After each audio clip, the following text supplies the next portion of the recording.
ನನ್ಗೆ ಇನ್ನೊಂದ್ ಕೋಪ ಏನಿತ್ತು ಅಂತಂದ್ರೆ ನನ್ ಫ್ರೆಂಡ್ಸ್ ಎಲ್ಲ ಕೇಳೋನು ಅದ ಅಪ್ಡೇಟ್ ಇರ್ತಾ ಇತ್ತು, ನಾನು ಹೆಂಗಿದ್ದೀನಿ, ಏನ್ ಮಾಡ್ತಾ ಇದ್ದೀನಿ, ಅದೇ ರೋಡ್ ಮ್ಯಾಪ್ ಪ್ರಕಾರ ನಾವು ಇದನ್ನ ಚೂಸ್ ಮಾಡಿದೆ ಅದಕ್ಕೇನೆ, so that I will get a government job ಅಂತ ಅನ್ನೋದೆಲ್ಲ ಸಖತ್ ಅಂದ್ರೆ ಸಖತ್ ಡೌಟ್ಸ್ ಇತ್ತು. ಬಟ್ ಸ್ಟಾರ್ಟಿಂಗ್ ಅವತ್ತಿನ ದಿನ ಏನೋ ಮಾತೆ ಜಗಳ ಆಗಿ ಒಂದ್ ವರ್ಷ ಮಾತಾಡ್ಸೋದ್ ಬಿಟ್ಬಿಟ್ಟಿದೆ ನಾನು ಡಿಗ್ರಿ ಟೈಮ್ ಅಲ್ಲಿ. ಅದು ಏನಂದ್ರೆ ಒಬ್ರೇ ಮಕ್ಳು ಎಲ್ಲಿ ಹಾಕ್ತಾರೆ ಅಂತ ಗೊತ್ತಿರ್ಲಿಲ್ಲ, ಏರ್ ಫೋರ್ಸ್. ಹಲೋ ಎಲ್ರಿಗೂ ನಮಸ್ಕಾರ, welcome back to on the video. ಎಲ್ಲರೂ ಚೆನ್ನಾಗಿದ್ದೀರಾ ಅಂತ ಭಾವಿಸ್ತೀವಿ.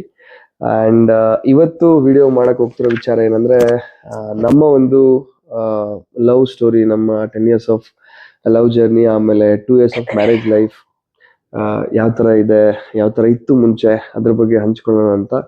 ಬಿಕಾಸ್ ತುಂಬಾ ಜನ ಕೇಳ್ತಾರೆ ಯಾವ ತರ ಇತ್ತು ನಿಮ್ ಜರ್ನಿ, ಮುಂಚೆ ಹೆಂಗಿತ್ತು, ಇವಾಗ ಹೆಂಗಿದೆ, ಯಾವಾಗ ಸ್ಟಾರ್ಟ್ ಮಾಡಿದ್ರಿ, ಕೆರಿಯರ್ ಹೆಂಗ್ ಚೂಸ್ ಮಾಡಿದ್ರಿ, ಮನೇಲಿ ಹೆಂಗ್ ಒಪ್ಸಿದ್ರಿ, ಆತರ ವಿಚಾರಗಳನ್ನ, ಹೌದು, ಈ ತರ ವಿಚಾರಗಳನ್ನ ತುಂಬಾ ಕೇಳ್ತಾರೆ. ಸೊ ಅದಕ್ಕೆ without of putting it on Valentine's day ಆಗಿರೋದ್ರಿಂದ ಸೊ ನಾನು ಯಾವತ್ತೂ ಇವಳಿಗೆ ಸ್ಪೆಷಲ್ ಗಿಫ್ಟ್ ಏನು ಕೊಟ್ಟಿಲ್ಲ. ಮೇ ಬಿ ಇದನ್ನ ಪೋಸ್ಟ್ ಮಾಡ್ಬಿಟ್ಟು ಒಂದು ಸ್ಪೆಷಲ್ ಗಿಫ್ಟ್ ತರ ಕೊಡೋಣ ಅಂತ.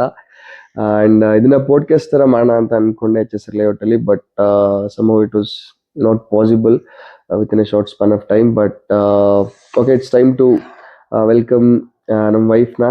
ಸೊ ಭಾಳ ವಿಡಿಯೋದಲ್ಲಿ ಇವರೇ ಬಿಹೈಂಡ್ ದ ಕ್ಯಾಮ್ರಾ ಇರ್ತಾರೆ, ಬಟ್ ಇವತ್ತು ಇಲ್ಲಿ ಕೂತಿದ್ದಾರೆ. ಸೊ ವೈಫ್ಗೆ ಒಂದು ವೆಲ್ಕಮ್ನ ಹೇಳ್ತಾ, so let's get started. And ನಮ್ಮ ಒಂದು ಜರ್ನಿ ಬಗ್ಗೆ ಹೇಳೋದಾದ್ರೆ, it all started in high school. And ಆ ಟೈಮಲ್ಲಿ, ಆ ಏಜಲ್ಲಿ, ಹೌದು, so we will have a lot of ಏನಂತಾರೆ ಅಟ್ರಾಕ್ಷನ್ ಇರುತ್ತೆ, ಎಲ್ಲ ಇರುತ್ತೆ. ಬಟ್ ಅದೇನು ಗೊತ್ತಿರ್ಲಿಲ್ಲ ಮೇಜರ್ಲಿ ಇದನ್ನ ಇದೇ ತರ ಅಂತಾರೆ ಅಂತ. But I was the first one to propose. And so ಅಲ್ಲಿಂದ ಸ್ಟಾರ್ಟ್ ಆಗುತ್ತೆ ನಮ್ ಜರ್ನಿ. ಫೆಬ್ರವರಿ 14th ಮಾಡಿದ್ದು, 12 ವರ್ಷಗಳ ಮುಂಚೆ. ಅಂಡ್ ದಟ್ಸ್ ಹೌ ನಮ್ಮ ಜರ್ನಿ ಸ್ಟಾರ್ಟ್ ಆಗುತ್ತೆ ಆ ಟೈಮಿಂದ. ಅಂಡ್ ಆ ಟೈಮಿಂದ ಇಲ್ಲಿ ತನಕನೂ ಬಯಸ್ಕೊಳ್ತಾನೆ ಇದ್ದೀನಿ. ಅಂಡ್ ಜರ್ನಿ ಹಂಗೆ ನಡೀತಾನೆ ಇದೆ, ಕಲಿತಾನೆ ಇದ್ದೀನಿ ಇನ್ನು ಹೊಸದು. And that's the beauty of this journey. Each day is a learning and each day is a blessing. And ವಿಡಿಯೋಗೋಸ್ಕರನೇ ಹೇಳ್ತಾ ಇಲ್ಲ, ಬಟ್ ನಾನು ಇದನ್ನ ತುಂಬಾ ಕಡೆ ಬರೆದು ಸಹ ಇದ್ದೀನಿ. And that's how journey started high school ಅಲ್ಲಿ. And lots of ups and downs, with lot many people ಎಲ್ಲ ನೋಡಿ ಮಾಡಿ. So we are standing in this phase of life. It's not something that good life ಏನೋ achieve ಮಾಡಿದೀವಿ ಆ ಥರ ಅಲ್ಲ. That's how journey started. To just start with, ಹೈಸ್ಕೂಲಲ್ಲಿ ನಮ್ಮ ಜರ್ನಿ ಸ್ಟಾರ್ಟ್ ಆಯಿತು. ಆ್ಯಂಡ್ PUC ಹೈಸ್ಕೂಲ್ ಮುಗಿದ್ಮೇಲೆ ಇಬ್ರು ಬೇರೆ ಬೇರೆ ಕಡೆ ಓದ್ತೀವಿ. PUCಯಲ್ಲಿ ಕನೆಕ್ಷನ್ ಇರ್ಲಿಲ್ಲ, PUCಯಲ್ಲಿ ಕನೆಕ್ಷನ್ ಇರ್ಲಿಲ್ಲ, ನಂಬರ್ ಇರ್ಲಿಲ್ಲ ಅಂತಲ್ಲ, ಬಟ್ ಆಫ್ಟರ್ 10th ಆದ್ಮೇಲೆ ಅದೇ ನಂಬರ್ನ ಇಬ್ರು ಯೂಸ್ ಮಾಡ್ತಿದೀವಿ ಅನ್ನೋದು ಇಬ್ರಿಗೂ ಗೊತ್ತಿರ್ಲಿಲ್ಲ. ಆಮೇಲೆ ಇಬ್ರು ಮಾತೇ ಆಡಿಲ್ಲ 2 ವರ್ಷ. ಯಾವ ಕಾಲೇಜಲ್ಲಿ ಓದ್ತಾ ಇದೀವಿ, ಏನ್ ಮಾಡ್ತಾ ಇದೀವಿ ಅದಷ್ಟೇ ಗೊತ್ತಿತ್ತು, ಬಿಟ್ರೆ ಒಂದ್ ಕನೆಕ್ಷನ್ ಅನ್ನೋದೇ ಇರ್ಲಿಲ್ಲ. PUC ಆದ್ಮೇಲೆ ಥ್ರೂ ಒನ್ ಫ್ರೆಂಡ್, ಒಂದು ಫೇಸ್ಬುಕ್ ಕನೆಕ್ಷನ್ ಅಲ್ಲಿ ವಿ ಎಕ್ಸ್ಚೇಂಜ್ ಆ ನಂಬರ್ಸ್. ಆದ್ರೆ ನಮ್ದು ಅಂತ ಒಂದ್ ಫೋನ್ ಬಂದು, ಅವಾಗ PUC ಆದ್ಮೇಲೆ ಡಿಗ್ರಿ ಟೈಮಲ್ಲೆಲ್ಲ ಫೋನ್ ಕೊಡಿಸ್ತಾರಲ್ಲ ಕಾಲೇಜ್ ಸೇರೋ ಅಷ್ಟೊತ್ತಿಗೆ, ಆ ಟೈಮಲ್ಲಿ ನಂಬರ್ ಎಕ್ಸ್ಚೇಂಜ್ ಆಗಿ ಅವಾಗ ಮಾತಾಡಕ್ ಸ್ಟಾರ್ಟ್ ಮಾಡಿದ್ದು. ಅಗೈನ್ ಫಾರ್ ಸಮ್ ರೀಸನ್ಸ್ ಮತ್ತೆ ಜಗಳ ಆಗಿ ಒಂದ್ ವರ್ಷ ಮಾತಾಡ್ಸೋದ್ ಬಿಟ್ಬಿಟ್ಟಿದೆ ನಾನು ಡಿಗ್ರಿ ಟೈಮ್. ಅದು ಏನಂದ್ರೆ PUC ಇಬ್ರು ಬೇರೆ ಕಡೆನೆ ಓದ್ತೀವಿ, 2 ವರ್ಷ ನೋಡೋದೇ ಇಲ್ಲ. ಅದು ಇಲ್ಲೊಂದು ಏನ್ ಮೆನ್ಷನ್ ಮಾಡ್ಬೇಕಂದ್ರೆ, ನಾನು ಉಜ್ರೆಗೆ ಸೇರ್ಸಕ್ ಹೋಗಿರ್ತಾರೆ. ಆ ಟೈಮಲ್ಲಿ ಇವಳು ಬಂದಿರ್ತಾಳೆ, ಇವರು ಪೇರೆಂಟ್ಸ್ ಎಲ್ಲ ಬಂದಿರ್ತಾರೆ. ಬಟ್ ನಾನ್ ನೋಡಿರ್ತೀನಿ ಅವಳಿಗೆ, ಬಟ್ ಅಲ್ಲಿ ನನಗೆ ಫ್ರೀ ಸೀಟ್ ಕೊಡಲ್ಲ. ಸೊ ಕೊಡಲ್ಲ ಅಂತ ಹೇಳ್ತಾರೆ ಉಜ್ರೆಲಿ. ಅಲ್ಲಿ ನೋಡಿರ್ತೀನಿ, ಬಟ್ ಅವಾಗ ನಂಗೆ ಗೊತ್ತಾಗುತ್ತೆ ಉಜ್ರೆಗೆ ಸೇರಿರ್ತಾಳೆ ಅಂತ. ಬಟ್ ನಾನ್ ದಾವಣಗೆರೆಯಲ್ಲಿ ಓದ್ತೀನಿ. ಅದಾದ್ಮೇಲೆ PUC ಮುಗಿದ್ಮೇಲೆ ಒಳ್ಳೆ ಸ್ಕೋರ್ ಬರುತ್ತೆ, CET ಮತ್ತೆ ನೀಟಲ್ಲಿ ಡೆಂಟಲ್ ಸಿಗೋ ತನಕ ಬಂದಿರುತ್ತೆ ಅಷ್ಟೇ. ನಮಗೆ ಫಸ್ಟ್ ನೀಟ್ನ ಇಂಟ್ರೊಡ್ಯೂಸ್ ಮಾಡ್ತಾರೆ. CET ಆಗಿರ್ಬೋದು, PUC ಆಗಿರ್ಬೋದು. ಆಮೇಲೆ ಅಗ್ರಿ ಪ್ರಾಕ್ಟಿಕಲ್ಸ್ ಅಲ್ಲಿ ನಂದು 137 ಬಂದಿತ್ತು ಆಲ್ ಓವರ್ ಕರ್ನಾಟಕ ರ್ಯಾಂಕಿಂಗು. ತುಂಬಾ ಒಳ್ಳೆ ಸ್ಕೋರ್ಗಳು ಬರ್ತವೆ. ಅದಾದ್ಮೇಲೆ ನಾನು ಚೂಸ್ ಮಾಡ್ಬೇಕಾಗಿರುತ್ತೆ, ಯಾಕಂದ್ರೆ ನಾವು ಮುಂಚೆ ಮಾತಾಡ್ಬೇಕಾರೆಲ್ಲ ಯೋಚನೆ ಮಾಡ್ತಾ ಇದ್ವಿ, ಅಂದ್ರೆ ಮುಂದೆ ಲೈಫ್ ಯಾವ ತರ ಇರಬೇಕು. ಅಂದ್ರೆ ನಾವು ಪೇರೆಂಟ್ಸಿಗೆ ಅಪ್ರೋಚ್ ಮಾಡೋಕ್ಕಿಂತ ಮುಂಚೆ ನಾವು ಅಟ್ಲೀಸ್ಟ್ ಒಂದು ಜಾಬ್ ಇದ್ರೆ ನಾವೇನಾದ್ರು ಮಾತಾಡಕ್ಕೆ ಸಾಧ್ಯ ಅನ್ನೋದೆಲ್ಲ ಇವ್ರು ಹೇಳ್ತಾ ಇಲ್ಲ ಅವಾಗ. ಸೊ ಅದ್ ನನ್ನ ತಲೆಯಲ್ಲಿ ತುಂಬಾ ಇತ್ತು. ಅದಕ್ಕೆ ನಾನೇನ್ ಮಾಡ್ದೆ, ಇವಾಗ ಬೇರೆದೆಲ್ಲ ತಗೊಂಡ್ರೆ ಇವಾಗ ಏನಂತಾರೆ, ಡೆಂಟಲ್ ಮಾಡಿದ್ರೆ ಆಯ್ತು, ಆಯುರ್ವೇದಿಕ್ ಮಾಡಿದ್ರೆ ಆಯ್ತು, it takes a lot of time. ಒಂದು ಜಾಬ್ ನ ತಗೋಬೇಕು, ಅಂದ್ರೆ ಡಿಗ್ರಿ ಮುಗಿದ್ರುನು ನಿಮ್ದು ಅಂತ ಒಂದು ಐಡೆಂಟಿಟಿ ಸಿಗಕ್ಕೆ you should do something extra there. ಒಂದು MD ಮಾಡಕ್ಕೋ ಇನ್ನೊಂದೇನೋ ಮಾಡಕ್ಕೆ ತುಂಬಾ ಟೈಮ್ ಹಿಡಿಯತ್ತೆ. ಇಬ್ರು ಒಂದೇ ಏಜ್ ಆಗಿರೋದ್ರಿಂದ, ಇಬ್ರು ಸಿಂಗಲ್ ಚೈಲ್ಡ್ಸ್ ಆಗಿರೋದ್ರಿಂದ ಪೇರೆಂಟ್ಸ್ ಗೆ ಅದೊಂದ್ ಪ್ರೆಷರ್ ಇತ್ತು ತಲೆ ಒಳಗಡೆ. ಆಮೇಲೆ ಇಬ್ರು ಒಂದೇ ಏಜ್, ಮೈನ್ ಪಾಯಿಂಟ್ ಅದು, ಇಬ್ರು ಒಂದೇ ಏಜ್ ಆಗಿರೋದ್ರಿಂದ ಸೆಟಲ್ಡ್ ಅನ್ನೋ ತರ ಅಲ್ಲ, ಅಟ್ಲೀಸ್ಟ್ ಪೇರೆಂಟ್ಸ್ ಮುಂದೆ ಹೋಗಿ ನಿಂತು ಮಾತಾಡಕ್ಕೆ ಒಂದು ಪೊಸಿಷನ್ ಬೇಕಿತ್ತು. ಸೊ ಅದಕ್ಕೆ ನಾನು ಎಲ್ಲ ಆಪರ್ಚುನಿಟೀಸ್ ಇತ್ತು, but I have to choose the best one. ಆ ಟೈಮಲ್ಲಿ ನನ್ನ ಫ್ರೆಂಡ್ ಇರ್ತಾನೆ ಭರತ, ಅವಾಗ ಏನಾದ್ರು ಮಾಡ್ಬೇಕು ಅಂತ ಹೇಳ್ಬೇಕಾದ್ರೆ ಅಗ್ರಿ ಮಾಡೋಣ, ಯಾಕಂದ್ರೆ ಅವಾಗೆಲ್ಲ ಬೂಮಲ್ಲಿ ಇತ್ತು ಇದಕ್ಕೆಲ್ಲ ಕಂಪೇರ್ ಮಾಡಿದ್ರೆ. ಬಟ್ ಅದಕ್ಕಿಂತ ಯಾರಿಗೂ ಗೊತ್ತಿಲ್ಲದೆ ಇದ್ದಿದ್ದು ಫಾರೆಸ್ಟ್ರಿ. ಅಂದ್ರೆ ನಮ್ಮ PUC ಒಬ್ರು ಸರಿ ಇರ್ತಾರೆ, ಅವ್ರು RFO ಫಿಸಿಕಲ್ ಹೋಗಿರ್ತಾರೆ, ಬಟ್ ಅವ್ರು ಹೇಳ್ತಾರೆ ಫಾರೆಸ್ಟ್ರಿ ಓದಿದ್ರೆ 100% ಜಾಬು, 100% ಲೈಫ್ ಸೆಟ್ಲ್ ಆಗುತ್ತೆ. ಆ ತರ ಇತ್ತು ಆ ಟೈಮಲ್ಲಿ. ಸೊ ಹಂಗಾಗಿ ಫೋರ್ತ್ ಇಯರ್ ಮುಗಿದ ತಕ್ಷಣ ಗೌರ್ಮೆಂಟ್ ಕೆಲಸ ಆಗುತ್ತೆ ಅಂತ ನಾನು ಫಾರೆಸ್ಟ್ರಿನ ಚೂಸ್ ಮಾಡಿದೆ. ಸೊ ದಟ್ ಇವ್ರು ಮುಗಿಯೋ ಅಷ್ಟೊತ್ತಿಗೆ I will be having A job, so that we can at least start something ಅಂತ. ಅಂದ್ರೆ ನನಗೆ ಒಂದ್ ಇತ್ತು ತಲೆ ಒಳಗಡೆ, ನಾನು ಇಂಜಿನಿಯರಿಂಗ್ ಎಲ್ಲ ಏನು ಹೋಗಲ್ಲ, ನಾನು ಮಾಡಿದ್ರೆ BSc MSc ಮಾಡೋದು. So I will get 5 years, ಇವನಿಗೆ 4 years ಸಿಗತ್ತೆ. ಸೊ 1 ವರ್ಷ ಟ್ರೈನಿಂಗ್ ಎಲ್ಲ ಮುಗ್ದು ಒಂದಷ್ಟು ಪ್ಲೇಸ್ಮೆಂಟ್ ಎಲ್ಲ ಆಗಷ್ಟು ಕರೆಕ್ಟ್ ಆಗತ್ತೆ ಅಂತ ಆ ಟೈಮಲ್ಲಿ ಪ್ಲಾನ್ ಇತ್ತು. ಸೊ ಅಷ್ಟೆಲ್ಲ ಯೋಚನೆ ಮಾಡಿ ನಾನು ಕಾಲೇಜಿಗೆ ಹೋದ್ಮೇಲೆ ಮಾತಾಡೋಣ ಅಂತ ಇರ್ತೀನಿ. ಬಟ್ ಮೇಡಮ್ ಬಹಳ ಸ್ವಲ್ಪ ಸಿಟ್ಟು ತುಂಬಾ ಆಗಿರುತ್ತೆ ಆ ಟೈಮಲ್ಲಿ. ಇಲ್ಲ, ಆಲ್ರೆಡಿ PUC ಆದ್ಮೇಲೆ ಒಂದಷ್ಟು ದಿನ ಚೆನ್ನಾಗೇ ಮಾತಾಡ್ತಾ ಇರ್ತೀವಿ. ಅದಾದ್ಮೇಲೆ ಏನಾಗ್ಬಿಡತ್ತೆ, ಇವನಿಗೆ ಕೆರಿಯರ್ ಚೂಸ್ ಮಾಡ್ಕೊಳ್ಳೋದ್ರಲ್ಲಿ ಇವನ್ ಆಕ್ಚುಲಿ ಬ್ಯುಸಿ ಆಗ್ಬಿಡ್ತಾನೆ. ಅಷ್ಟೊಂದು ನಂದು BSc ಕಾಲೇಜ್ ಸ್ಟಾರ್ಟ್ ಆಗಿತ್ತು. ಆಲ್ರೆಡಿ 3 months ಆಗ್ಬಿಟ್ಟಿತ್ತು ನನ್ ಕಾಲೇಜ್ ಸ್ಟಾರ್ಟ್ ಆಗಿ. ನನ್ಗೆ ಇನ್ನೊಂದ್ ಕೋಪ ಏನಿತ್ತು ಅಂತಂದ್ರೆ, ನನ್ ಫ್ರೆಂಡ್ಸ್ ಎಲ್ಲ ಕೇಳೋನು, ಅದ ಅಪ್ಡೇಟ್ ಇರ್ತಾ ಇತ್ತು, ನಾನು ಹೆಂಗಿದ್ದೀನಿ, ಏನ್ ಮಾಡ್ತಾ ಇದ್ದೀನಿ, ಆರಾಮಾಗಿದ್ದೀನ, ಯಾವ ಕಾಲೇಜು, ಹೆಂಗಿದ್ದಾಳೆ, ಅದೆಲ್ಲ ಡೈಲಿ ಅಪ್ಡೇಟ್ ಸಿಗ್ತಾ ಇತ್ತು ಅವ್ನಿಗೆ. ನನ್ನ ಫ್ರೆಂಡ್ಸ್ ಎಲ್ಲ ಹೇಳೋರು. ಬಟ್ ನನಗೆ ಒಂದ್ ಸಿಟ್ಟಿತ್ತು, ನನ್ನ ಹತ್ರನೇ ಕೇಳ್ಬೋದಲ್ವಾ, ಡೈರೆಕ್ಟ್ ಆಗಿ ನನ್ನ ಮಾತಾಡ್ಸ್ಬೋದಲ್ವಾ, ನಂಬರ್ ಇದೆ, ಕಾಂಟ್ಯಾಕ್ಟ್ ಇದೆ, ವಾಟ್ಸ್ಆಪ್ ಆನ್ಲೈನ್ ಇರ್ತಾನೆ, ಎಲ್ಲ ಇರ್ತಾನೆ, ಸ್ಟೇಟಸ್ ನೋಡ್ತಾನೆ, ಮತ್ ಯಾಕೆ ಮಾತಾಡ್ಸ್ತಾ ಇಲ್ಲ ನನ್ನ? ಮಾತಾಡ್ಸೋದೋಗ್ಲಿ, ಅಟ್ಲೀಸ್ಟ್ ಸಮ್ಹೌ ಮೆಸೇಜಿಗೆ ರಿಪ್ಲೈನೂ ಇಲ್ಲ. ಐ ವಾಸ್ ಲೈಕ್ ಓಕೆ, ಏನಾಗ್ತಾ ಇದೆ ಏನು ಅನ್ನೋದೇ ಅರ್ಥ ಆಗ್ತಾ ಇರ್ಲಿಲ್ಲ ಅವಾಗ. ಅದಾದ್ಮೇಲೆ ಏನಾಗತ್ತೆ, ನನಗೆ ಅನ್ಸಕ್ ಸ್ಟಾರ್ಟ್ ಆಯ್ತು, ಅದೊಂದ್ ವರ್ಷ complete block in the sense, phone number, insta ID, Facebook ID ಏನು ಸಿಗದೆ ಇರ್ತಾರ ನಂಬರ್ ಎಲ್ಲ ಬ್ಲಾಕ್ ಮಾಡ್ಬಿಟ್ಟಿದ್ದೆ. ಅಂದ್ರೆ ಇವನಿಗೆ ಹೇಳಕ್ಕೂ ನಾನು ಟೈಮ್ ಕೊಟ್ಟಿರ್ಲಿಲ್ಲ, ನೀನ್ ಯಾಕೆ ಹಿಂಗ್ ಮಾಡ್ದೆ, ಅದಕ್ಕೊಂದು ಜಸ್ಟಿಫಿಕೇಶನ್ ಕೊಡಕ್ಕೂ ನಾನು ಟೈಮ್ ಕೊಟ್ಟಿರ್ಲಿಲ್ಲ. ಅಷ್ಟು ಕೋಪ ಬಂದ್ಬಿಟ್ಟಿತ್ತು ನನಗೆ. ಮಾತೆ ಆಡ್ಸಲ್ಲ, ತಿರ್ಗಾ ನಿನ್ ಇನ್ಸ್ಟಾಗ್ರಾಮ್ ಅಲ್ಲಿ ಎಲ್ಲ ನೋಡ್ತೀಯಾ, Facebook ಅಲ್ಲೆಲ್ಲ ನೋಡ್ತೀಯಾ, ವಾಟ್ಸಪ್ ಅಲ್ಲೆಲ್ಲ ನೋಡ್ತೀಯಾ, ನನ್ನ ಫ್ರೆಂಡ್ಸ್ನ ಕೇಳ್ತಾ ಇದ್ಯಾ ಎಲ್ಲದು ಅಂದಾಗ, ನನಗೆ ಅಟ್ಲೀಸ್ಟ್ ಒಂದ್ ಮೆಸೇಜ್ ನಿನ್ ಹೆಂಗಿದ್ಯಾ ಅಂತ ಕೇಳಲಿಲ್ವಲ್ಲ ಅನ್ನೋದೊಂದು ತುಂಬಾ ಕೋಪ ಇತ್ತು ನನ್ಗೆ. ಅದೊಂದು ಇಬ್ರಿಗೂ ಅದ್ ಒಂದ್ ಪೀಕ್ ಟೈಮ್. ಇವನು ಅವಾಗಷ್ಟೇ ಕಾಲೇಜಿಗೆ ಬಂದ್ ಜಾಯಿನ್ ಆಗಿದ್ದ, ಆಗಸ್ಟ್ ಐ ಥಿಂಕ್, ಆಗಸ್ಟ್ ಅಲ್ಲಿ ಬಂದ್ ಜಾಯಿನ್ ಆಗಿದ್ದ. ಬಂದು ಕಾಲೇಜಿಗೆ, ಇವನ್ ಫಾರೆಸ್ಟಿಗೆ ಹೋಗಿ ಕಾಲೇಜಿಗೆ ಬ್ಯಾಗ್ ಇಟ್ಟಿದ್ದ ದಿನಾನೇ ಜೋರ್ ಜಗಳ ಆಗಿತ್ತು. ಆಮೇಲೆ ಅದೊಂದ್ ವರ್ಷ ಏನು ಸಿಗ್ಲಿಲ್ಲ, ಕಾಂಟ್ಯಾಕ್ಟ್ ಇರ್ಲಿಲ್ಲ. ಇವನ್ ಫ್ರೆಂಡ್ಸ್ ಎಲ್ಲಾರು ಮೆಸೇಜ್ ಮಾಡೋರು, ಮಾತಾಡ್ಸಿ ಅಂತ. ನನ್ ಫ್ರೆಂಡ್ಸ್ ಎಲ್ಲ ಹೇಳೋರು ಮಾತಾಡ್ಸಿ ಅಂತ. ಬಟ್ ಅದೊಂದ್ ಫೇಸ್ ತುಂಬಾ ಕೋಪ ಬಂದ್ಬಿಟ್ಟಿತ್ತು. ಆಮೇಲೆ ಇವನ್ಗೆ ಅದೊಂಥರ ಹೆಂಗ್ ಅನ್ಸಕ್ ಸ್ಟಾರ್ಟ್ ಆಗ್ಬಿಟ್ಟಿತ್ತು ನನಗೆ ಅಂತಂದ್ರೆ, ಇವನಿಗೆ ಯಾವಾಗ ಬೇಕು ಅವಾಗ ಯಾಕೆ ನಾನ್ ಮಾತಾಡ್ಲಿ ಅನ್ನೋ ತರ ಸ್ಟಾರ್ಟ್ ಆಗ್ಬಿಟ್ಟಿತ್ತು ನನ್ಗೆ. ಹೌದು, ಈಗ ಇಷ್ಟ ದಿನ ನಾನ್ ಮಾತಾಡ್ಸಿದ್ರು ನೀನ್ ಮಾತಾಡಿಲ್ಲ ಅಂದಾಗ, ವಾಪಸ್ ನೀನ್ ಮಾತಾಡ್ಸಿದ ತಕ್ಷಣ ನಾನ್ ಯಾಕೆ ರೆಸ್ಪಾನ್ಸ್ ಮಾಡ್ಬೇಕು? ಅದೊಂದ್ ತುಂಬಾ ತಲೆಲಿತ್ತು ನನ್ಗೆ. ಅದೊಂದು ಈಗೋನೋ ಅಥವಾ ಆ ಮೂಮೆಂಟ್ ಆಫ್ ಏನಂತ ಗೊತ್ತಿಲ್ಲ, ಸಖತ್ ಕೋಪ ಇತ್ತು. ಯಾರ್ ಏನೇ ಹೇಳಿದ್ರು ನಾನು ಕೇಳಕ್ಕೆ ರೆಡಿ ಇರ್ಲಿಲ್ಲ. ಫುಲ್ ಸ್ಕೂಲ್ ಗ್ರೂಪ್ ಇಂದೆಲ್ಲ ಎಕ್ಸಿಟ್ ಆಗಿ, ನಂಬರ್ ಎಲ್ಲ ಚೇಂಜ್ ಮಾಡ್ಕೊಂಡು, ಒಂದ್ ವರ್ಷ ಮೇ ಬಿ ನನ್ ಫೋಟೋನು ಸಿಕ್ಕಿಲ್ಲ ಅಂತ ಅನ್ಸುತ್ತೆ. ಕಡೆ ಬ್ಲಾಕ್ ಆಗಿದ್ವಿ, ಮಾತೇ ಇಲ್ಲ. ಆಮೇಲೆ ಒಂದಿನ ಇವನ್ ಇನ್ಸ್ಟಾಗ್ರಾಮ್ ಪೋಸ್ಟ್ ಎಲ್ಲ ನೋಡ್ತಾ ಇದ್ದೆ ನಾನು, ನನ್ನ ಫ್ರೆಂಡ್ಸ್ ಎಲ್ಲ ಮ್ಯೂಚುವಲ್ ಇದ್ರಲ್ವಾ. ಒಂದಿನ ಏನಾಯ್ತು, ವಾಲಿಬಾಲ್ ಆಡ್ಬೇಕಾದ್ರೇನೋ ಸೋತ್ವಿ ಅನ್ಸತ್ತೆ. ಒಂದ್ ಫೋಟೋ ಹಾಕ್ಬಿಟ್ಟು ಕೆಳಗಡೆ ಒಂದಷ್ಟು ಲೈನ್ಸ್ ಬರ್ದಿದ್ದ. ಏನಂತ ಬರ್ದಿದ್ದ ಅಂತಂದ್ರೆ, ಏನಾದ್ರೂ ತಲೆ ಕೆಡ್ಸ್ಕೊಂಡ್ಬಾರ್ದು ಲೈಫಲ್ಲಿ, ಯಾರು ಹೋದ್ರು ಆ ತರದ್ದೇನೋ ನನಗೆ ತುಂಬಾ ಸಿಟ್ಟು ಬಂದ್ಬಿಟ್ಟಿದ್ದ ಅವತ್ತು, ನನ್ಗೆ ಬರ್ದಿದ್ದಾನೆ ಇವನು ಅಂತ. ನನ್ ಫ್ರೆಂಡ್ಸ್ ಎಲ್ಲ ಹೇಳೋರೆ, ಹಿಂಗೆಲ್ಲ ಮಾಡಲ್ಲ ಕಣೆ ಅವನು, ಸುಮ್ನೆ ಇರು, ಹಂಗೆ ಹಿಂಗೆ ಅಂತ. ಅಂದ್ರೂ ನಾನು ಮಾತಾಡ್ಸಕ್ಕೆ ರೆಡಿ ಇರ್ಲಿಲ್ಲ, ಅದ್ ಏನಾದ್ರೂ ಆಗ್ಲಿ ನಾವು ಮಾತಾಡ್ಸಲ್ಲ ಅಂತ. ಬಟ್ ಒನ್ ಡೇ ಏನ್ ಹಾಕಿ ಕೈ ಮುರ್ಕೊಂಡಿದ್ದೆ ನೀನು? ಫ್ರಾಕ್ಚರ್ ಆಗಿತ್ತು, ಕೈ ಫ್ರಾಕ್ಚರ್ ಆಗಿತ್ತು, ಕೈ ಮುರ್ಕೊಂಡ್ಬಿಟ್ಟಿದ್ದ ಅವತ್ತು. ಅನ್ಸ್ತಾ ಅವತ್ತು ಮಾತಾಡ್ಸ್ಬೇಕು ಅಂತ. ಫ್ರೆಂಡ್ಸ್ ಎಲ್ಲ ಹೇಳಿದ್ರು, ಕೈ ಮುರ್ಕೊಂಡಿದ್ದಾನಂತೆ, ನೋಡು ಮಾತಾಡ್ಸ್ತೀಯಾ ಅಂತ. ಇಂಟರ್ನಲ್ಸ್ ಇತ್ತು, ಥಾಟ್ ಇತ್ತು ತಲೆಲಿ, ರಿಕ್ವೆಸ್ಟ್ ಕಳ್ಸೋಣ, ಮಾತಾಡ್ಸೋಣ ಅಂತ. ಬಟ್ ಅದೇನೋ ಗೊತ್ತಿಲ್ಲ, ಇವನ್ ಕಡೆಯಿಂದಾನೇ ರಿಕ್ವೆಸ್ಟ್ ಬಂತು ಅವತ್ತು ಇನ್ಸ್ಟಾ. ಪಟ್ ಅಂತ ಎಕ್ಸೆಪ್ಟ್ ಮಾಡ್ದೆ. ಹೆಂಗಿದ್ಯಾ, ಏನ್ ಮಾಡ್ತಿದ್ಯಾ ಕೇಳ್ದೆ, ಅಷ್ಟೇ. ಎಷ್ಟೇ ಕೋಪ ಏನೇ ಇರ್ಲಿ, ಆ ಮೂಮೆಂಟ್ ಅಲ್ಲಿ ಕೈ ಮುರಿದೋಗಿದೆ. ಹೆಂಗಿದ್ಯಾ ಅಂತ ಕೇಳಿದ ತಕ್ಷಣ ಎಲ್ಲ ಮರ್ತೋಯ್ತು.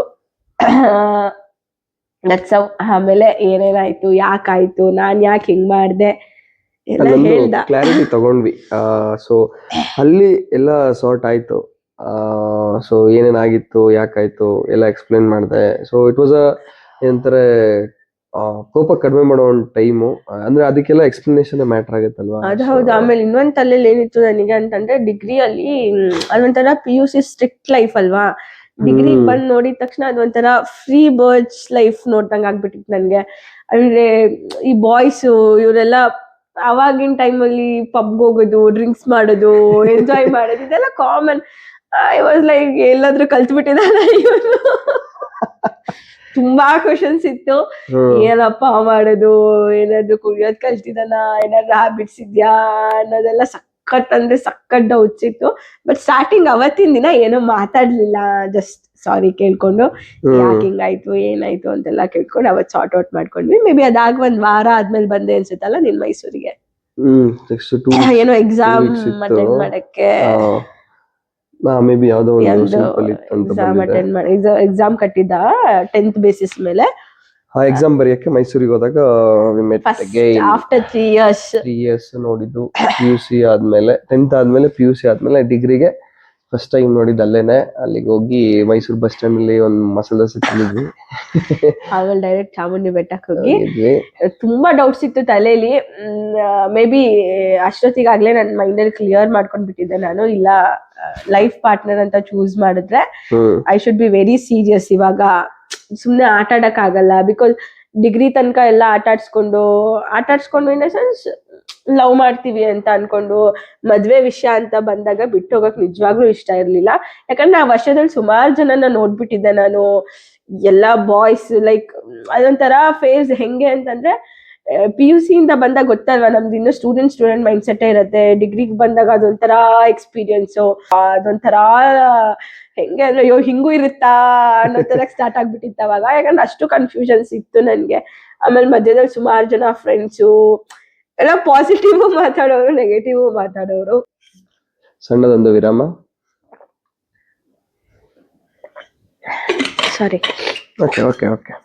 ಇವಾಗ ಇವನ್ ವಿಷಯಕ್ಕೆ ನನಗೆ ಒಂದಷ್ಟು ಜನ ಹೇಳಿದ್ರು, ಲೈಕ್ ಮೇ ಬಿ ಮಾತಾಡ್ಸ್ತಾ ಇಲ್ಲ ಅಂತಂದ್ರೆ ಮೇ ಬಿ ಬೇಡ ಅನ್ಸಿದ್ಯಾ ನೀನು ಅನ್ಸತ್ತೆ, ಬಿಡು ತಲೆ ಕೆಡ್ಸ್ಕೊಬೇಡ, ಆಮೇಲೆ ನೋಡೋಣ ಅಂತ.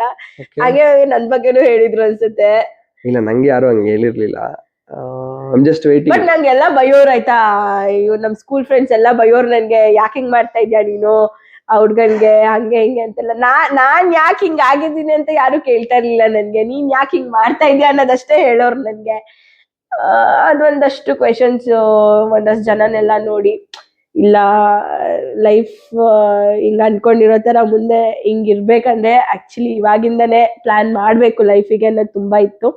ಬಿಕಾಸ್ BSc ಅಲ್ಲಿ ನಾನ್ ಸುಮಾರು ಜನನ ನೋಡಿದ್ದೆ. ಇವಾಗ ಕಡೆ ಮೈಸೂರ್ ಕಡೆ ಎಲ್ಲ ತುಂಬಾ ಸ್ಟ್ರಿಕ್ಟ್ ಪೇರೆಂಟ್ಸ್ ನಾನ್ ನೋಡಿರೋ ತರ. ಈಗ ಲವ್ ಮ್ಯಾರೇಜ್ ಹಂಗೆ ಹಿಂಗೆ ಅಂದಾಗ, ಲವ್ ಮ್ಯಾರೇಜ್ ಅಂತಲ್ಲ, ಡಿಗ್ರಿ ಟೈಮಲ್ಲಿ ಲವ್ ಹಂಗೆ ಹಿಂಗೆ ಅಂತ ಅಂದಾಗ ಕೆಲವ್ರನ್ನ ಕಾಲೇಜ್ ಹಾಸ್ಟೆಲ್ ಎಲ್ಲಾ ಬಿಡಿಸ್ಬಿಟ್ಟು ಬೇರೆ ಕಡೆಯಿಂದ ಸೇರ್ಸಿರೋರ್ದು ನೋಡಿದೀನಿ ನಾನು. ಹಾಸ್ಟೆಲ್ ಬಿಡಿಸ್ಬಿಟ್ಟು ಡೈಲಿ ಪೇರೆಂಟ್ಸ್ ಪಿಕಪ್ ಡ್ರಾಪ್ ಮಾಡಿರೋರ್ನು ನೋಡಿದೀನಿ ನಾನು. ಸೊ ಹಂಗಾಗಿ ಒಂದು ವಿಯರ್ಡ್ ಕ್ವೆಶನ್ಸ್ ಅಂತೂ ಇತ್ತು, ಒಂದಷ್ಟು ಥಾಟ್ ಪ್ರೊಸೆಸ್ ಚೇಂಜ್ ಅಂತೂ ಆಗಿತ್ತು. ಅಷ್ಟೊತ್ತಿಗಾಗ್ಲೇ ಲೈಫ್ ಬಗ್ಗೆ ಸೀರಿಯಸ್ ಆಗ್ತಾ ಇದ್ವಿ. ನೆಕ್ಸ್ಟ್ ಏನು ಅನ್ನೋ ಲೈಫ್ ಪ್ರೊಸೆಸ್ಗೆ ಸೀರಿಯಸ್ ಆಗ್ತಾ ಇದ್ವಿ. ಆಮೇಲೆ ಇವನ್ ಥಾಟ್ ಪ್ರೊಸೆಸ್ ತುಂಬಾ ಕ್ಲಿಯರ್ ಆಗಿತ್ತು. PUC ಅಲ್ಲಿನೂ ಅದೊಂಥರ ಹೆಂಗ್ ಹೇಳೋದು, ಅವನಿಗೆ ಅದೊಂದು ಅವಾಗಿಂದನೂ ಅವ್ನ ತಲೆಯಲ್ಲಿ ಇತ್ತು, ನನಗ್ ಕೆಲ್ಸ ಸಿಕ್ಕಿಲ್ಲ, ನಾನೊಂದ್ ಲೈಫಲ್ಲಿ ಸೆಟಲ್ ಆಗಿದ್ರೆ ಅಂದ್ರೆ ಇವಳು ನನಗ್ ಸಿಗಲ್ಲ ಅನ್ನೋದೊಂದು ತುಂಬಾ ತಲೆಯಲ್ಲಿ ಇತ್ತು ಅವನ್ಗೆ. ಸೊ PUC ಅಲ್ಲಿ ವಾಸ್ ವೆರಿ ಸೀರಿಯಸ್. ನನಗೆ ಅದೆಲ್ಲ ಸಖತ್ ಅದೊಂಥರ ಹೆಂಗ ಅನ್ಸ್ಬಿಡ್ತು ಅಂದ್ರೆ, 2 ವರ್ಷ ನಾ ಮಾತಾಡ್ಸಿಲ್ಲ PUC ಅಲ್ಲಿ ಅವನ್ನ.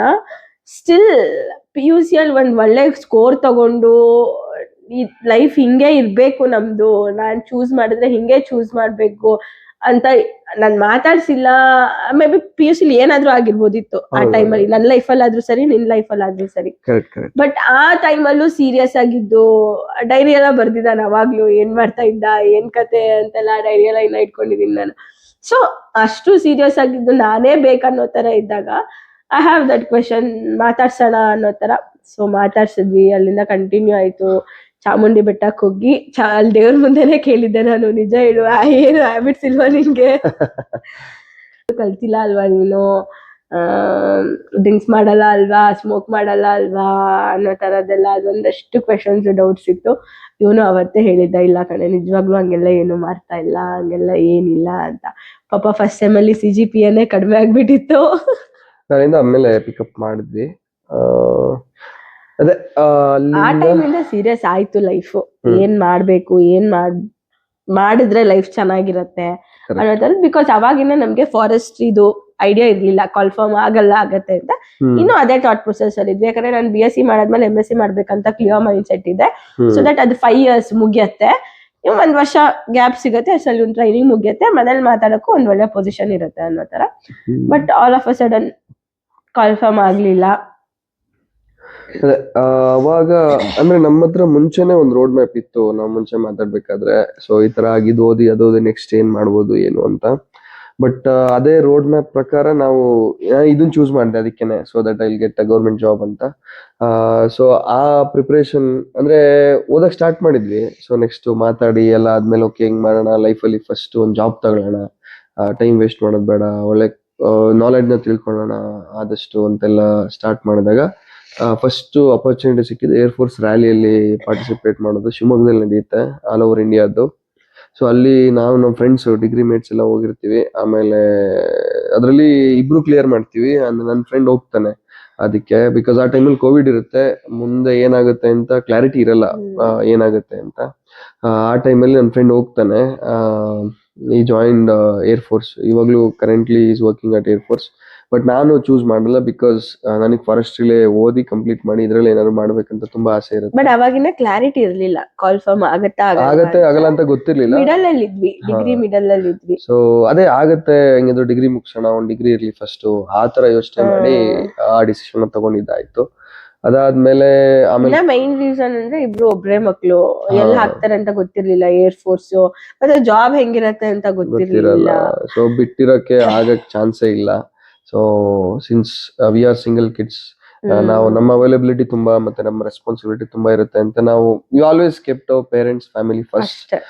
ಸೊ ಆ ಒಂದು ಕಾರಣದಿಂದ ಅದೊಂದ್ ತಲೆಯಲ್ಲಿ ಯಾವ್ದು ಏನೇ ಮಾಡಿದ್ರು ಲೈಫ್ ಅಲ್ಲಿ ಏನೇ ಆದ್ರೂ ಫಸ್ಟ್ ಬರ್ತಾ ಇದ್ದಿದ್ದೆ ಫಸ್ಟ್ ಫ್ಯಾಮಿಲಿ ತಲೆಯಲ್ಲಿ. ಹೌದು, ಫ್ಯಾಮಿಲಿ ಮತ್ತೆ ಪೇರೆಂಟ್ಸ್. ಸೊ ಹಂಗಾಗಿ ಚೂಸ್ ಮಾಡ್ಲಿಲ್ಲ ನಾನು. ಆ ಟೈಮಲ್ಲಿ ನಾನು ಅಲ್ಲಿ ಹೇಳ್ಬೇಕಾಗಿರುತ್ತೆ, ನಾನು ಬರಲ್ಲ ಅಂತ ಬರ್ಕೊಡ್ಬೇಕಾದ್ರೂ ನಾನು ಇವ್ಳಿಗೆ ಫೋನ್ ಮಾಡಕ್ಕೂ ಚಾನ್ಸ್ ಇರ್ಲಿಲ್ಲ ಅವಾಗ. ಆ ಒಂದು ಡಿಸಿಷನ್ ತಗೊಂಡಿದ್ದು ನಾನು ಆಲ್ ಅಲೋನ್, ನಾನೇ ತಗೊಂಡಿದ್ದು, ನಾನೇ ಇದ್ ಮಾಡಿದ್ದು. One of the toughest decisions ಅವಾಗ ಆ ಟೈಮಲ್ಲಿ ತಗೊಂಡ್ಬಿಟ್ಟಿದ್ದೆ. ಸೊ ನೆಕ್ಸ್ಟ್ ಕೋವಿಡ್ ಹಿಟ್ ಆಗುತ್ತೆ. ಕೋವಿಡ್ ಹಿಟ್ ಆದಾಗ ಹಂಗೆ ನಡ್ಕೊಂಡ್ಬಿಡುತ್ತೆ, 1 ವರ್ಷ ಆಗುತ್ತೆ. ಸೊ ನೆಕ್ಸ್ಟ್ ಏನ್ ಮಾಡೋದಪ್ಪ, ಡಿಪಾರ್ಟ್ಮೆಂಟ್ ಕರೆಯಲ್ಲ ಅಂತ ಗೊತ್ತಾಗಕ್ಕೆ ಸ್ಟಾರ್ಟ್ ಆದ್ಮೇಲೆ ಪ್ರೆಷರ್ ಸ್ಟಾರ್ಟೆಡ್ ಬಿಲ್ಡಿಂಗ್ ಅಪ್. ಅವಾಗ ಇವಳ್ದು ಡಿಗ್ರಿ BSc ಸ್ಟಾರ್ಟ್ ಆಗಿರುತ್ತೆ. ಸೊ ನಾನು ಎಕ್ಸಾಮ್ಸ್ ಪ್ರಿಪೇರ್ ಆಗೋಣ ಅಂತ ಸ್ಟಾರ್ಟ್ ಮಾಡ್ತೀನಿ. ಅದರಲ್ಲಿ ಮೇನ್ ಆಗಿ ನಾವು ನಮ್ಮ ಫ್ರೆಂಡ್ಸ್ ಎಲ್ಲ ಕೂತಿದ್ದೆ ಯಾವ್ದಕ್ಕೆ ಅಂದ್ರೆ FCAT ಮತ್ತೆ CDS, ಆರ್ಮಿ ಡಿಫೆನ್ಸ್ ಎಕ್ಸಾಮ್ಸ್ ಅಲ್ಲಿ UPSC ಏನ್ ಕಂಡಕ್ಟ್ ಮಾಡುತ್ತೆ ಅದರಲ್ಲಿ ಪ್ರಿಪೇರ್ ಆದ್ರೆ RFO ಮತ್ತೆ ಇಲ್ಲಿ ಏನೇ ಎಕ್ಸಾಮ್ಸ್ ಕರೆದ್ರು ಕ್ಲಿಯರ್ ಮಾಡ್ಬೋದು ಈಸಿಯಾಗಿ. ಅಂದ್ರೆ ಎಕ್ಸಾಮ್ಸ್ ಅಲ್ಲಿ 2 ಸೆಕ್ಟರ್ ಇರುತ್ತೆ, ಒಂದು UPSC ಆ ಕಡೆ ಹೋಗ್ಬೇಕು ಅಥವಾ ಬ್ಯಾಂಕಿಂಗ್ ಕಡೆ ಹೋಗ್ಬೇಕು. ನಾವು ಚೂಸ್ ಮಾಡಿದ UPSC ಕಡೆ, ಬಿಕಾಸ್ ನಾವು ಅಲ್ಲಿ ಓದಿದ್ರೆ ನಾವು ಫಾರೆಸ್ಟ್ ಡಿಪಾರ್ಟ್ಮೆಂಟ್ ಈಸಿಯಾಗಿ ಕ್ಲಿಯರ್ ಮಾಡ್ಬೋದು ಅಂತ ಹಂಗೆ ಚೂಸ್ ಮಾಡಿ ಸ್ಟಾರ್ಟ್ ಮಾಡಿದ್ವಿ. ಬಟ್ ಅಲ್ಲೂ ಬಹಳ ಆಗಲ್ಲ. ಸೊ ನೆಕ್ಸ್ಟ್ ಇವಳು ಡಿಗ್ರಿ ಮುಗಿಯುತ್ತೆ, MSc ಸ್ಟಾರ್ಟ್ ಆಗ್ತಾಳೆ, ಮತ್ತಿನ್ನ ಪ್ರೆಷರ್ ಸ್ಟಾರ್ಟ್ ಆಗುತ್ತೆ. ಯಾಕಂದ್ರೆ ಮನೆಯಲ್ಲಿ they always have a thought that ಮುಂಚೆಯಿಂದ ಓದ್ಕೊ ಬಂದಿದ್ದಾನೆ, ಇವಾಗ್ಲೂ ಎಕ್ಸಾಮ್ ಕ್ಲಿಯರ್ ಆಗುತ್ತೆ, ಬರ್ದಿದ್ದು ಯಾಕೆ ಆಗ್ತಾ ಇಲ್ಲ, ಅದೆಲ್ಲ ಅವ್ರಿಗೆ ಅರ್ಥ ಮಾಡ್ಸೋದು ತುಂಬಾ ಕಷ್ಟದ ವಿಚಾರ. ಬಿಕಾಸ್ ಅವ್ರಿಗೆ ಗೊತ್ತಾಗಲ್ಲ ಎಷ್ಟು ಕಾಂಪಿಟೇಷನ್ ಇದೆ ಹೊರಗಡೆ, ಎಷ್ಟು ಪೋಸ್ಟ್ ಕರೀತಾರೆ, ಯಾವಾಗ ಕರೀತಾರೆ, ಹೆಂಗ್ ಪ್ರೊಸೆಸ್ ಇರುತ್ತೆ. ಅವ್ರದ್ದು ತಪ್ಪಲ್ಲ ಆ ಟೈಮಲ್ಲಿ. ನಾವುನು ಇನಿಷಿಯಲ್ ಡೇಸ್ ಅಲ್ಲ, ನಮಗೂ ಗೊತ್ತಿರ್ಲಿಲ್ಲ ಹೆಂಗಾಗತ್ತೆ. ನಾವ್ ಅನ್ಕೊಂಡ್ವಿ ಎಕ್ಸಾಮ್ ಬರೀತೀವಿ, ಎಕ್ಸಾಮ್ ಅಪ್ಲೈ ಮಾಡ್ತೀವಿ, ಎಕ್ಸಾಮ್ ಅಪ್ಲೈ ಮಾಡಿದ ತಕ್ಷಣ ಎಕ್ಸಾಮ್ ಕಾಲ್ಫರ್ಮ್ ಆಗತ್ತೆ, ಹಾಲ್ ಟಿಕೆಟ್ ಕೊಡ್ತಾರೆ, ಎಕ್ಸಾಮ್ ಬರೀತೀವಿ, ರಿಸಲ್ಟ್ ಬರುತ್ತೆ, ಜಾಯ್ನಿಂಗ್. ನಮಗೂ ಇಷ್ಟ ತಾನೇ ಗೊತ್ತಿದ್ದು. ನಾವ್ ಯಾವಾಗ ಗವರ್ನಮೆಂಟ್ ಎಕ್ಸಾಮ್ಸ್ ಅಂತ ಕೂತು ಓದಕ್ ಗೊತ್ತಾಯ್ತು, ಅವಾಗ ಗೊತ್ತಾಯ್ತು ಅಪ್ಲೈ ಮಾಡಿದ ತಕ್ಷಣ ಎಕ್ಸಾಮ್ ಕರಿಯಲ್ಲ, ಎಕ್ಸಾಮ್ ಕರೆದ ತಕ್ಷಣ ರಿಸಲ್ಟ್ ಕೊಡಲ್ಲ, ರಿಸಲ್ಟ್ ಕೊಟ್ಟ ತಕ್ಷಣ ನಿನ್ಗೋಗಿ ಜಾಯಿನ್ ಮಾಡಕ್ ಅವ್ರು ಹೇಳಲ್ಲ ಅಂತ.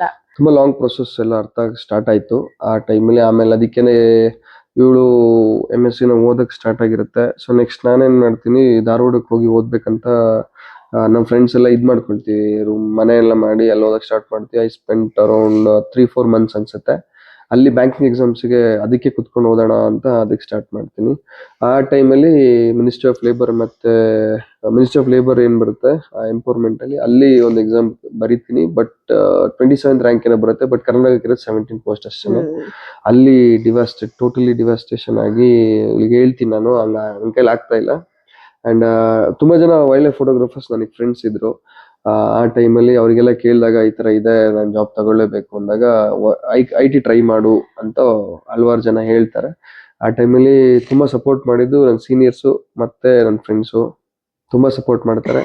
ಆ ಟೈಮಲ್ಲಿ ಅವತ್ತೇ ಇವಳಿಗೆ ಹೇಳಿ ನೈಟ್ ಅಂಡ್ ನೈಟ್ ಡಿಸಿಷನ್ಸ್ ಅದು. ಯಾಕಂದ್ರೆ ಟೈಮ್ ಇರ್ಲಿಲ್ಲ. ಇನ್ನೊಂದ್ ಏನಂದ್ರೆ ಅದೊಂದ್ 6 to 7 months ಕೋರ್ಸ್ ಇತ್ತು. ಆ ಕೋರ್ಸ್ ಮುಗಿಸ ಆಮೇಲೆ ಕೆಲ್ಸ. ಸೊ ಅಷ್ಟೊತ್ತಿಗೆ ನಂದು MSc ಕಂಪ್ಲೀಟ್ ಆಗ್ಬಿಡತ್ತೆ.